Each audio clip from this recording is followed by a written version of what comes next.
Yeah. Okay, good afternoon. I'm very happy to have the opportunity to have a little interview with Sigi Huck. Sigi, thank you very much for agreeing to give this interview. Let me briefly start to introduce you to our audience. Sigi, you're a neuroscientist. You were professor at the Center for Brain Research at the Medical University of Vienna.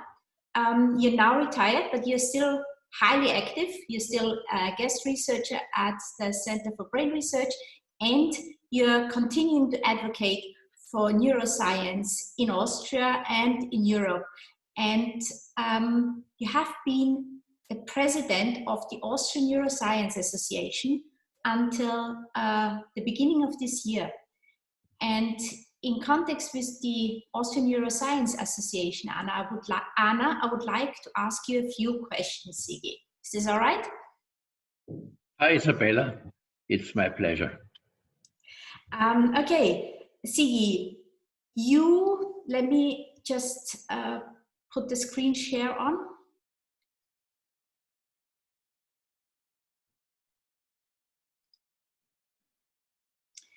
Sigi, you were one of the founding fathers of the Austrian Neuroscience Association.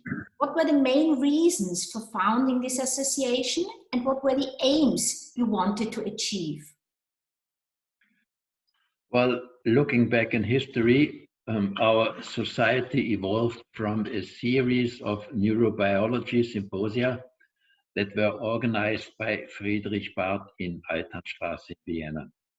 At these days, we tried to reach out to all people doing primarily basic neuroscience in Austria and invited them to contribute with posters and short orals. After 3 such informal symposia, we decided to institutionalize the initiative in order to guarantee some continuity. We already thought of having small meetings, not just in Alternstraße, but also elsewhere in Austria. Being a society just provided a better administrative framework, having a president, secretary, treasurer, and so on. Of course, it was also a requirement for eventually gaining some financial support, whether public or private. All this worked out very well.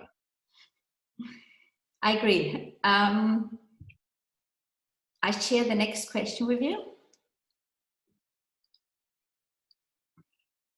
Anna is now about 27 years old. Looking back, which were the most successful initiatives of the association over these last 27 years? Well, Isabella, quite a list. We had our constitutive caucus in December 1993, where we elected Friedrich Barth as our first ANA president. I was elected secretary. As ANA, we have been linked to European neuroscience right from the beginning. So I would like to elaborate a bit on that. Already in 1994, I managed to bring the ENA meeting to Vienna. ENA, which stands for European Neuroscience Association, was the precursor of FENS. In my recollection, we never had a major neuroscience meeting in Vienna before. Still, ENA meetings could never really take off. The overall attendance never passed 1,500 participants. Usually it was less, and we looked with some envy at the US Society for Neuroscience, which in these days was already rapidly growing. When Wolfsinger became ENA president, he pushed for a complete transition of the ENA. He proposed an organization where societies and not individuals would be members. At these days, many national societies, just as the ENA, had annual meetings, so the first and decisive task of Wolf was to convince the national societies to switch from an annual to a biannual schedule. The German and the French society were particularly skeptical, but Wolf succeeded at the end, and we arrived at the schedule we have now. FENS meetings are in the even years, and national meetings are in the odd years. So the founding of ANA coincided with the founding of FENS, and ANA became one of the first member societies of FENS. The first FENS Forum, organized in 1998 by Helmut Kettemann in Berlin, was a thorough success. It took place in a hotel, but because participation surpassed anticipation, Helmut had to put up additional tents. I would have more stories about FENS, such as how I became the first chairman of the schools committee and about the first FENS winter school that took place in Kitzbühel. You may know that we still house the annual FENS winter schools now in Obergurgl. There are, of course, more ANA success stories. Just in brief, the International Symposium on Synaptogenesis that we organized in 2003 in Vienna. Amongst the many outstanding speakers, we had, for example, the Nobel laureate Tom Sütow. Then, of course, the FENS Forum 2006 in Vienna that was organized by Alois Saria. It was just great and extremely well received by the participants. And now, as an outlook, the FENS Forum that will return to Vienna in 2024. Maybe we continue talking about other achievements of ANA and also of FENS at another occasion. Mm-hmm. Yeah, thank you. I fully agree. Very exciting times, very exciting achievements. But there is another question on the more individual level. I understand that ANA advocates for science in general and Austrian neuroscience in particular, but on an individual level, what are the benefits for a principal investigator, a professor, to become an ANA member? Well, here I would reply by quoting from Kennedy's famous inaugural speech: ask not what your country can do for you, ask what you can do for your country. Most of the ANA programs are for the benefits of young scientists, and PIs indirectly profit by the support ANA provides for their young team members. As you mentioned, advocacy. As ANA, we have organized or initiated numerous panel discussions in support of science. We wrote commentaries in newspapers, gave interviews on radio, have addressed politicians in Austria, and via FENS and the European Brain Council also in Brussels.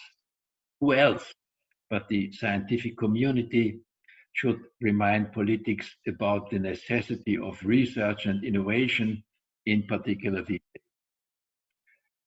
It is thus important that the most prominent members of our community speak out and support our efforts, at least by their ANA membership. Let me add that with 40 euro, the annual membership fee is ridiculously inexpensive. By the way, ANA members automatically gain FENS membership. If you think that FENS is important for European neuroscience, you should be an ANA member. Fully agreed. Thank you, Sigi.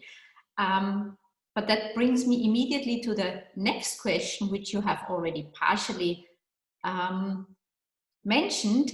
What are the benefits for an early career researcher, such as a postdoc or a PhD student, to become an ANA member? ANA has quite a number of financial and career benefits that can be found on our website. Maybe we discuss the details on a separate occasion. Let me just highlight our national meetings from the perspective of our young people.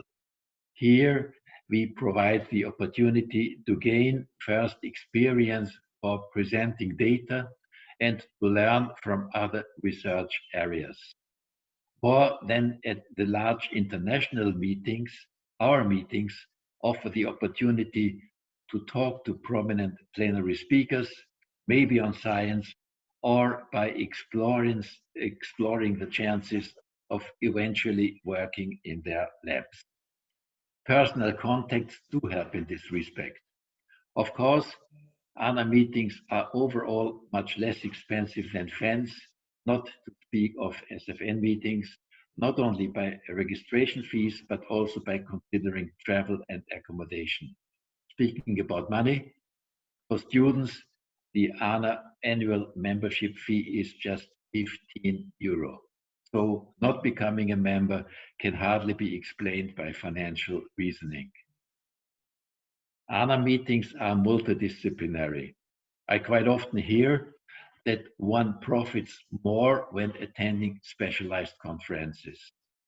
This is, of course, true to some extent, but it may help our own research to look at it sometimes from a different viewpoint. Furthermore, as scientists, we are driven by curiosity, and listening to something completely different can also be fun. Anecdotally, I do remember the presentation of, for example, Randolph Menzel on honeybees and a renowned colleague who talked about the superior acoustic sense of owls. I forgot his name. By the way, the next ANA meeting will take place September 2021 in Salzburg, hopefully already with corona vaccine protection. Yes, I hope so as well. Sigi, going from our meetings to maybe something on a more personal level, what would you, if you could give an advice to your younger self with respect to networking and becoming part of the scientific community, which advice would you give to your younger self? And in extension then, of course, also to other PhD students and young postdocs? I already mentioned some points. Networking and personal contacts are really important, and I urge our young people to not underestimate this. It looks like that our students, for example, do not sufficiently take advantage of the opportunities FENS has to offer. I'm talking about the summer school in Bertinoro, Italy, and the winter school in Obergurgl, next Innsbruck. I'm also talking of the Cajal courses in Bordeaux and Champalimaud, next Lisbon. Not to forget the fantastic brain conferences in Copenhagen and several exchange opportunities of the NENS program. You find all this on the FENS website. Actually, ANA also provides financial support for young people if they are accepted at one of these activities. Yeah, thank you. That's really good advice. Let's get back to the bigger picture. Can you tell me what big activities has ANA planned for the next few years? Well, first and foremost, I see ANA in the good hands of our new team. Until 2020, Francesco Ferragutti will be president with the efficient support, as I can see already, by mainly you, Isabella, and René Seiger. I do hope that ANA can reach out to our colleagues from experimental psychology and from basic clinical research, and I understand that these will be topics as well at the 2021 ANA meeting in Salzburg. And of course, the 2024 Fans Forum meeting in Vienna go in already 4 years. It will be a showcase of Austrian neuroscience, and I will start working on this already this fall. Sigi, thank you very much for the interview, for your dedication, for everything you've done for Austrian neuroscience, for neuroscience in general, what you've done and what you still continue to do. I see you next year in Salzburg at the upcoming ANA meeting. Thank you very much, Sigi. Okay,